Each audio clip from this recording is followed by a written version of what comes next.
સુરત જિલ્લામાં આવેલા કડોદરામાં 8 સપ્ટેમ્બરના રોજ 12 વર્ષીય અમરેન્દ્રનું અપહરણ બાદ હત્યા કરવામાં આવી હતી, જેમાં તરુણના હત્યારાના ઘર સામે મોટરસાયકલ સળગાવતા વાતાવરણ ઉગ્ર બન્યું છે। 12 સપ્ટેમ્બર માસમાં 12 વર્ષીય બાળકના હત્યારાના ઘર સામે મોટરસાયકલ સળગાવતા વાતાવરણ ઉગ્ર બન્યું છે। જિલ્લા ઉચ્ચ અધિકારી ઘટના સ્થળે દોડી આવ્યા। સુરત જિલ્લાના કડોદરા ખાતે 8 સપ્ટેમ્બરના રોજ 12 વર્ષીય અમરેન્દ્રનું અપહરણ બાદ હત્યા કરી હતી। હત્યામાં કુખ્યાત સોનુ અને મોનુની ધરપકડ જે તે સમયે થઈ ચૂકી હતી। જોકે ઘટનાને 3 માસ બાદ પણ સ્થાનિકોનો રોષ શમ્યો નથી। સ્થાનિકોએ આરોપીના માતા પિતા જે ઘરમાં રહે છે ત્યાં વાહન સળગાવ્યા હતા, સાથે સળગાવેલા ટાયરો પણ ઘરમાં નાખ્યા હતા। કડોદરા પોલીસ, એલસીબી, એસઓજી સહિત તમામ અધિકારી ઘટના સ્થળે પહોંચ્યા હતા। આરોપીઓ સામે સ્થાનિકોને સતત વિરોધ બોલાવી રહ્યા છે। મૃતક પરિવારજનોની બાજુમાં સોસાયટીના આરોપીના માતા પિતા રહે છે। અસામાજિક તત્વોને પોલીસે હાલ ડિટેન કરવાની કામગીરી શરૂ કરી છે। મારું નામ જેડી વાઘેલા, હું કડોદરા પોલીસ સ્ટેશન પીઆઈ છું।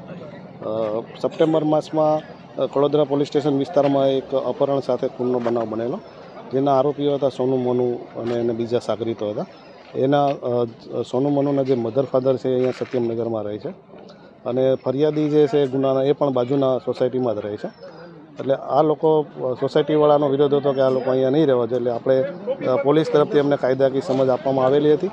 તેમ છતાં આજે સોસાયટીના માણસોએ એ લોકો જે સોનુ મોનુના મધર ફાધર આરોપીના અહીંયા રહેતા હતા એમને ત્યાં દરવાજા પાસે બાઇક સળગાવવાની કોશિશ કરેલી છે, અને અંદરના ભાગે ટાયર નાખીને સળગાવવાની કોશિશ કરેલી છે।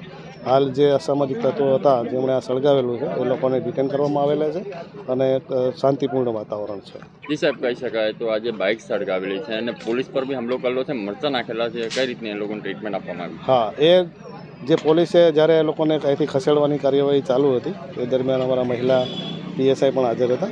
તો એ જ્યારે મહિલાઓને ડિટેન કરવાની કાર્યવાહી ચાલુ હતી એ દરમિયાન એમણે આંખમાં મરચાંની ભૂકી નાખવાની કોશિશ કરેલી છે। કોઈને ઈજા નથી થયેલી, શાંતિપૂર્ણ રીતે બધાને ડિટેન કરી લેવામાં હાલ પરિસ્થિતિ કઈ રીતની જોવા હાલની પરિસ્થિતિ એકદમ કાબૂમાં છે, શાંતિ છે।